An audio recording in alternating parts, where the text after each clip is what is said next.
बाजार वाले लोग हमको शादी नहीं करने देते। शादी का मतलब ये आरसीएम नहीं करने देते। पता क्यों नहीं करने देते? अगर सपोज करो कि अगर कोई नया लड़का है और उसकी गर्लफ्रेंड है तो वो शादी नहीं करने देती। वो ये चाहती है कि बिल्कुल तुम तो जीवन भर मेरे साथ ही रहो।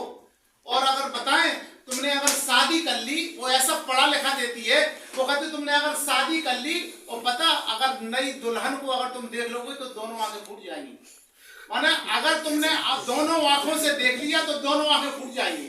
लेकिन माता पिता नहीं माने और जबरदस्ती शादी कर दी। मतलब बॉबी सर ने प्रेशर में कह के आप लोगों की ज्वाइनिंग डाल दी।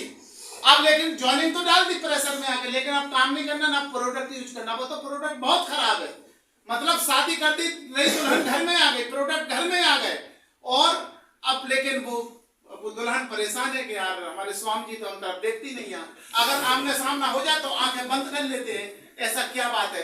अब ये पता नहीं है कि किसी ने उसको समझा दिया है कि तुम दुल्हन को देखोगे तो दोनों आंखें फूट जाएंगी। तो अब बात तुझे है कि हमने पत्नी पर, अपने माता पर भरोसा नहीं किया और उस पर गर्लफ्रेंड पर भरोसा कर लिया। कई दिन बीत गए, महीने बीत गए, प्रोडक्ट घर में घरे, मतलब हमारे दुल्हन घर में रहते हुए कभी एक बार सोचा यार देख अजमा के तो देख रहे हैं तो हाँ, एक बार एक आंख खोल के देखते हैं। अगर एक आंख फूट गई तो फिर हम बिल्कुल नहीं देखेंगे। मतलब पार्ट टाइम अगर मैंने एक बार एक आंख बीच के देखी और दुल्हन अरे इतनी सुंदर और आंख भी बची रही, फिर तो दोनों आंखों से देखा, उसको निहारा और उससे प्रेम रूपी बहुत अच्छी बातें की, फिर तो जिंदगी को कैसा महसूस कर रहे आप लोग शादी वाले लोग जानते होंगे। तो मैं मतलब कह रहा हूँ कि नेगेटिव लोग इस हॉल के बाहर जाओगे तो वो यही कहेंगे ये आरसीएम के प्रोडक्ट तो बेकार है, तुम्हें नहीं खरीदना है, तुम किसके परेशान में आ गए हो। भाई मैं कहता हूँ कि अगर आपने इससे शादी कर ली, इससे हाथ मिला लिया तो जिंदगी आपकी सफल हो जाएगी। और सबसे अच्छी बात है क्या? परफेक्ट टाइम, परफेक्ट लोग, परफेक्ट प्रोडक्ट। अगर ये तीन चीजें मिल जाती हैं तो ऐसे वक्त को नहीं छोड़ना चाहिए। देखिए परफेक्ट का मतलब कैसा? जैसे सपोज करो कि हम लोग चाय पीते हैं, अगर किसी रिश्तेदारी में गए और वहां से बढ़िया स्टैंडर्ड चाय का प्याला आया और हमने चाय पिए और बिस्कुट आए कौन से? पार्ले जी वाले। और अगर बिस्कुट अगर चाय में डुबो के पिए तो मजा आते, और अगर हमने अलग से बिस्कुट कुरकुरा लिए, चाय अलग से पिए तो मजा नहीं आता, कुर्र कुर्र होते मुंह में, मजा नहीं आता। बिस्कुट ऐसा होना चाहिए कि चाय में जाए और वो गुलगुला हो जाए और फिर मुंह में जाए, तब उसका मजा आता है। यार क्या बात है।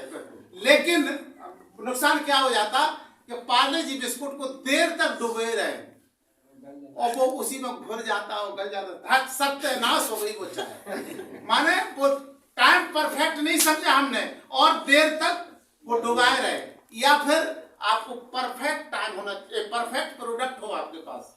परफेक्ट मतलब कुछ पार्ले जी के अलावा ऐसे प्रोडक्ट आते हैं, ऐसे बिस्कुट आते हैं कि जिनको अधिक देर तक डुबोए रहते हैं और उसको मुंह में दबाते हैं तो मजा भी आता है। यार क्या बात है।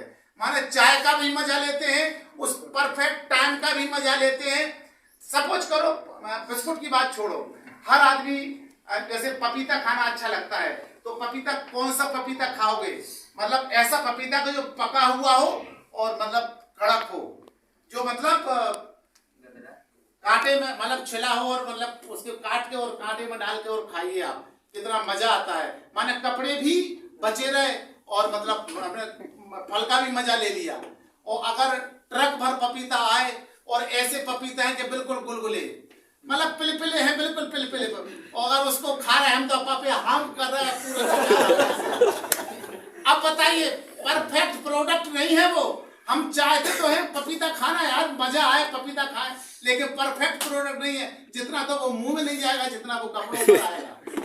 तो फिर हमें ऐसे लोग भी मिलेंगे जो पिलपिले हैं, मतलब हम जिनके पीछे लगे, अरे यार तू तो कर ले यार कर ले, तेरे बिना तो आरसीएम होगा ही नहीं, तू आ जाएगा तो मजा आएगा। और वो अंदर से तो बहुत पिलपिला है, वो कपड़े खराब कर देगा, वो तो आएगा ही नहीं। अरे तो मैं कह रहा हूँ कोर टीम लोग छटके आएंगे।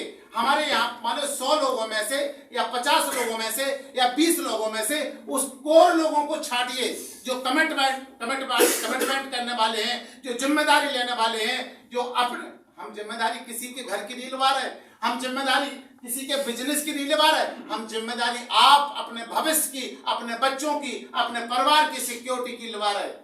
लेकिन वो कह रहा है, हम लोग मंच से, आप लोग कह रहे हैं इनका कुछ फला होने वाला होगा, तभी तो ये बार बार कह रहे हैं। अरे वो आपकी जिम्मेदारी है। तो ऐसे कोर टीमों को हमको छांटना है और उन कोर टीम की अलग से मीटिंग बुलाना है, उन कोर टीम के लिए अलग से वो एजुकेशन देना है। बहुत सारी एजुकेशन ऐसी होती है जो यहाँ पर अभी बताई जाएगी तो नींद आ जाएगी लोगों को, लेकिन वो खुराक उनके लिए नहीं है जो पिलपिले लोग हैं, माने वो जिम और खुराक अलग अलग प्रकार की है।